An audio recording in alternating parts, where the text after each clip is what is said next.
ఇప్పుడు ఈ ఉలవలు గ్యాస్ అంటించుకొని వేయించుకుందాం.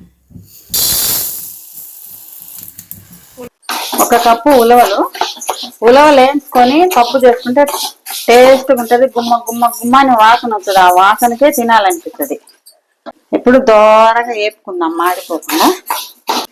ఇగో చిటపట అంటున్నాయి చూడు. ఈ చిటపట అనేదాకా వేయించుకుంటే బాగా ఏగుతాయి అన్నమాట దోరగా. నాటు ఉలవలు అన్నమాట. అంటే మా పొలంలో పండిన ఉలవలు అయ్యి. మేము అప్పుడప్పుడు కూరకు గుగ్గులు వేసుకుంటాము, పప్పు చేసుకుంటాము, చారు చేసుకుంటాం. కాబట్టి మేము ఒక 10 కేజీలమైన ఉంచుకుంటాం. మేము వారానికి ఒకసారి పప్పు చేసుకుంటాం అన్నమాట. ఇవి నల్లయి తెల్లయి 2 ఉలవలు అన్నమాట. నాటు ఉలవలు విత్తనాలు అలా వచ్చినాయి అన్నమాట. ఇప్పుడు దోరగా వేగినాయి కదా. చల్లారినాక బాగా ఇసురుకున్నాము. ఇసురాయిల్లో పోసి కదా చల్లారిని ఇసురుకుందాం. కొంతమంది ఇట్లా బండ మీద పోసి ఇట్లా ఇట్లా రుద్దుతారు. అవి మనకు అలవాట్లేదు. మీకు ఇసురాయే అలవాటు అన్నమాట.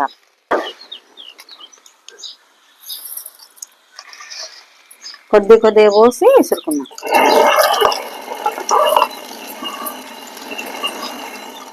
నల్లమల్ల గడ్డికి పోతే అప్పుడు కరువు వస్తుంది అన్నమాట. బాగా ఎద్దులు బర్రెలు ఉంటున్నాయి కదా. అప్పుడు తాత వాళ్ళు ఏం చేసేటోళ్ళు అంటే నల్లమల్ల గడ్డికి పోయి బండ్లు కట్టుకొని పోతారు.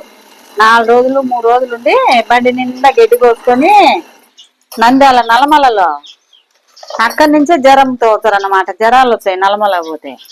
అప్పుడు ఇంటికి వచ్చినాక అవ్వ ఉలవ చారు, ఉలవ పప్పు, ఉలవ గుగ్గులు పెడితే వండి చారు చేసి పప్పు చేసి జ్వరం తగ్గిపోతున్నది అన్నమాట. కిడ్నీ ప్రాబ్లం ఉన్నోళ్ళు ఉడకబెట్టుకొని గుగ్గులు తిన్నా, చారు చేసుకున్నా, పప్పు చేసుకున్నా బాగా ఆరోగ్యానికి మంచిదన్నమాట. పాతకాలంలో బాలింతలకు డెలివరీ అయినప్పుడు ఈ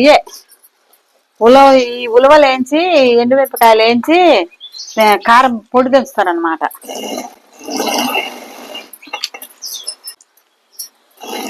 ఉలవలతో లడ్డు ఎలా తయారు చేయాలనేది కూడా వీడియోలో పెట్టినాం మేము. అది కూడా చూడని వాళ్ళు చూడండి.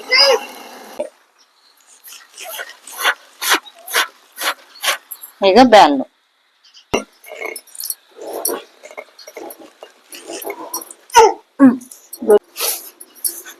ఈ విధంగా జరుపుకుంటే సరిపోతుంది.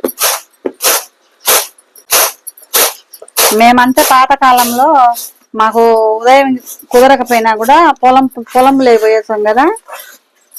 ఈ నల్ల ఉలవలు అన్నమాట. నల్లగా ఉంటాయి కాబట్టి నల్ల ఉలవలే. ఇవి ఇట్లా ఇసిరి పెట్టుకునేది. పచ్చిమిరపకాయలు టమాటాలు వేసి పప్పు చేసుకొని ఇంకా అన్నం వండుకొని తింటే బ్రహ్మాండంగా ఉంటది.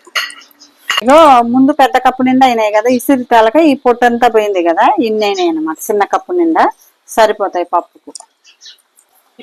ఇప్పుడు పప్పు ఎలా తయారు చేయాలో చూపెడతాం మీకు. మా వీడియో లాస్ట్ వరకు చూడండి.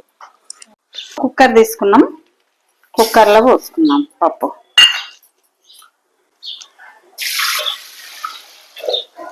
ఇప్పుడు బాగా కడుగుదాం. 2 సార్లు బాగా పిసికి కడుక్కున్నాం. పొలంలో పచ్చిమిరపకాయలు కోసుకొచ్చుకున్నాం అన్నమాట. ఇక దాంట్లో దోరగా పండు మిరపకాయలు మాగింటే బాగుంటాయని వేద్దామని ఈ కట్ చేసి పెట్టిన ఈ మా పొలంలో అన్నమాట. ఇప్పుడు ఈ 8 పచ్చిమిరపకాయలు, పండు మిరపకాయలు పచ్చిమిరపకాయలు 2 కలిసి ఉండేవి కాబట్టి ఈ దోరగా మాగిన పండు మిరపకాయలు అన్నమాట వేసుకున్నాం. 8 పచ్చిమిరపకాయలు సరిపోతాయి. ఇగో ఒక ఉల్లిపాయ వేసుకున్నాం. ఇక 4 పెద్ద సైజు టమాటాలు వేసుకున్నాం.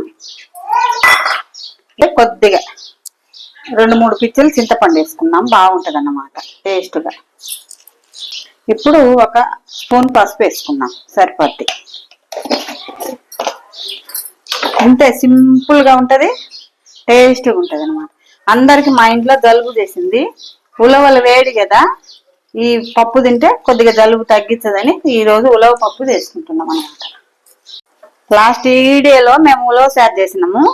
కామెంట్ పెట్టిండ్రు అన్నమాట. అమ్మ ఉలవ చారు చేసినాం కదా, ఉలవలతో కూడా పప్పు చేసి చూపెట్టమని కామెంట్ చేసిండ్రు. అందుకని ఇప్పుడు పప్పు చేసి చూపెడుతుండ. లేదంటే చారే చేసేదాన్ని. పప్పు కావాలని కామెంట్ పెట్టిండ్రు కదా, వాళ్ళ కోసం ఈ రోజు ఉలవ పప్పు చేసి చూపెడదామని ఉలవ పప్పు చేస్తుండ. ఇంకా ఎవరు మీకు ఏమేమి వంటలు కావాలనో కామెంట్ బాక్స్ లో కామెంట్ పెడితే అవి మేము చేసి మీకు చూపెడతాం. ఈ పప్పు పొంగకుండా కొద్దిగా ఒక చిన్న స్పూన్ ఆయిల్ వేసుకుందాం. పప్పు పొంగకుండా ఒక టిప్ అన్నమాట, ఈ స్పూన్ దీంట్లో వేసుకుందాం అన్నమాట. ఇంకా కొన్ని నీళ్లు పోసుకుందాం, సరిపోతాయి. పిల్లలు నీళ్ళు ఎక్కువ పోసుకుంటే పైకి పప్పు పొంగొచ్చేది కదా, వాటర్ అంతా పైకి వచ్చేస్తుంది, స్టవ్ అంతా ఇది ఖరాబ్ అయిపోతుంది అన్నమాట, మూత కూడా ఖరాబ్ అవుతుంది. అందువల్ల తెలియని పిల్లల కోసమే చెప్తున్నా, అందువల్ల ఈ స్పూన్ వేసుకుంటే పొంగు రాకుండా ఉంటది అనమాట. రెమ్మలు పచ్చికరేపాకు వేసుకుందాం, బాగుంటది. ఇప్పుడు కుక్కర్ మూత పెట్టుకుందాం, స్టవ్ వెలిగించుకుందాం, స్టవ్ మీద పెట్టుకుందాం. ఉలవలు కానీ ఉలవ పప్పు కానీ లేటుగానే ఉడుకుతుంది. మా కుక్కర్ అయితే 4 విజిల్లు వచ్చే ఉడికిపోతుంది అనమాట. మీ కుక్కర్ ను అడ్జస్ట్ చేసి మీరు ఒక విజిల్ ఎక్కువ పెట్టుకోవచ్చు, తక్కువ పెట్టుకోవచ్చు, అది మీ కుక్కర్ బట్టి ఉంటది అనమాట. వచ్చిన తర్వాత మళ్ళా పప్పు ఎలా ఉడికింది, ఎలా తయారు చేయాలో మళ్ళీ చూపెడతాం మీకు. 4 విజిల్లు వచ్చినాయి కదా, స్టవ్ ఆఫ్ చేసుకున్నాం. విజిల్ పోనీ ఆఫ్ చేస్తాం. ఇది వేడి తగ్గిపోయిన తర్వాత ఇది విజిల్ తీసుకొని మూత తీసుకొని చూసుకుందాం. మూత తీసి చూద్దాం. స్పూన్ వేసిన వల్ల ఇగో పొంగు రాలేదు చూడు. ఇదిగో రుచికి తగినంత ఉప్పు, రాళ్ళు ఉప్పు వేసుకుందాం, సరిపోద్ది. బాగా వేసుకుందాం మెత్తగా. ఇప్పుడు చూడు బాగా మెత్తగా ఎనిగిపోయింది. పచ్చిమిరపకాయలు, టమాటాలు, పప్పు అంతా మెత్తగా ఎనిగింది.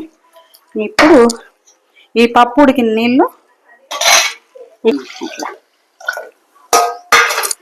వంచుకొని ఇదిగో బాండిల్ పైన పెట్టుకుంటాం. బాండిల్ వేడైంది కదా, 2 స్పూన్లు ఆయిల్ వేసుకున్నాం.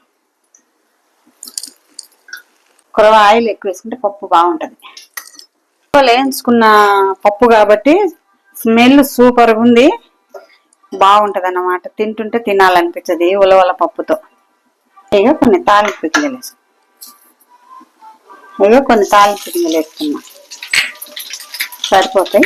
ఇగో ఒక 10 తెల్లగడ్డలు చితక కొట్టేసుకున్నాం కదా, వేసేసుకున్నాం. ఒక ఉల్లిపాయ వేసేసుకున్నాం. ఇక 2 ఎండుమిర్చి వేసుకున్నాం, కొద్దిగా కరేపాకు, బాగా దోరగా ఆగిన కొత్తిమీర వేసుకున్నాం.